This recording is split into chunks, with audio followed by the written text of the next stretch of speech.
Hey guys and gals, my name's Jess Vergali and I am coming at you again from isolation. It's been far too long now. I have attempted to cut my hair. I've grown a mustache. Up is down, down is up. I'm not confident of either of those decisions, but today we're going to be talking about stimulus checks and where I think you should spend it, even though it's none of my business. Roll the intro.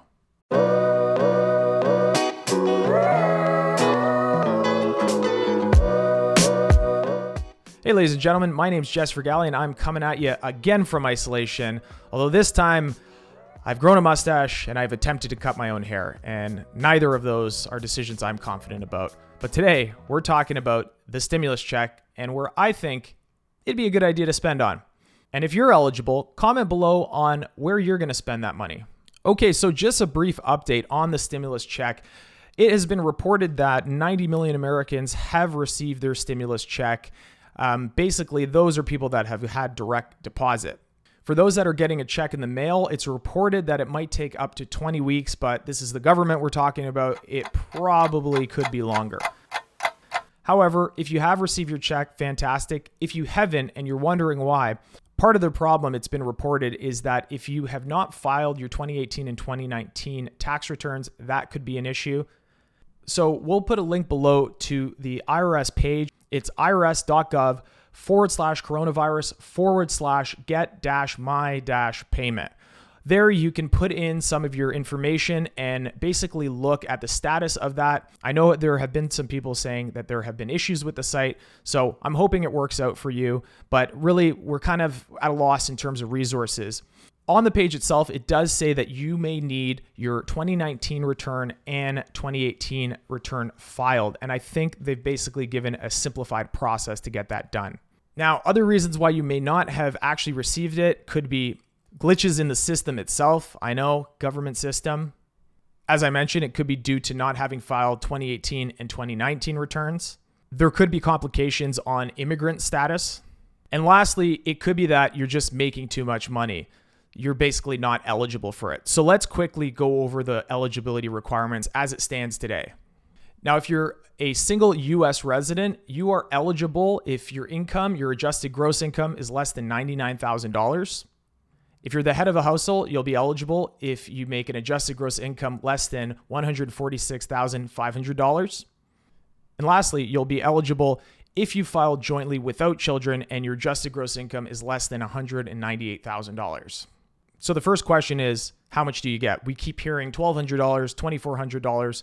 What amount do you actually get? Now, it will depend on how much you actually make. Now, that will depend on your income in 2018 and 2019. That being said, for those making less than an adjusted gross income of $75,000 a year, will get the full $1,200. For those making over $75,000 up to the maximum of $99,000, it will decrease on a sliding scale, so you won't get the full $1,200. For couples filing jointly, the same rule applies, but in this case, instead of $75,000, it's anybody earning less than $150,000 adjusted gross income and up to a maximum of $198,000. So those making less than $150,000 will get the full benefit. So couples filing jointly, a similar situation will occur. If you're making less than $150,000 combined adjusted gross income, you will get the full $2,400. For those that are making above that and up to a maximum of $198,000, it again will be a sliding scale of getting less as your income goes up.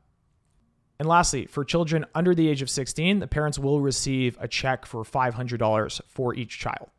So now that we have somewhat of an idea of who's getting these checks and who's eligible, let's get into where is that money or should that money go? So for those of you that actually want to calculate the amount that you were eligible before, I'll put below a little bit of a calculator. It's actually from the Washington Post, and they have a somewhat of a simplified calculator. So you can play around with that and see what number it generates. Now, when it comes to spending the money, I think what we need to do is actually look at what are the needs right now. And I actually kind of broke it down into percentages, and everybody's going to have a different situation. But I think 30% should be spent on needs, 25% on debt repayment, 20% on savings and kind of a rainy day fund, 15% on investing, And lastly, 10% on just yourself. I think during this time, it's important that we kind of keep our heads and, not every day is a struggle in terms of thinking of expenses. So that first 30% on needs, I think that's, critical repairs that you need to make, rent, food, clothes, transportation.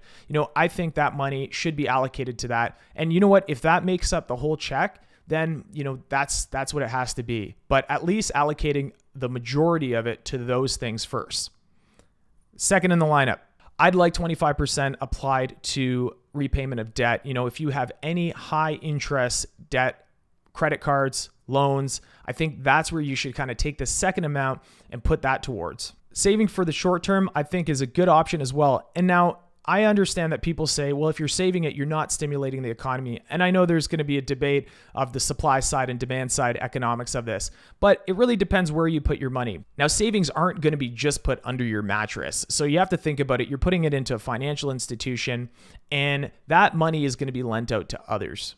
Now, the 15% I think should go to longer term investments. Now, I'm not saying gamble in the stock market or start putting money into some high risk investment.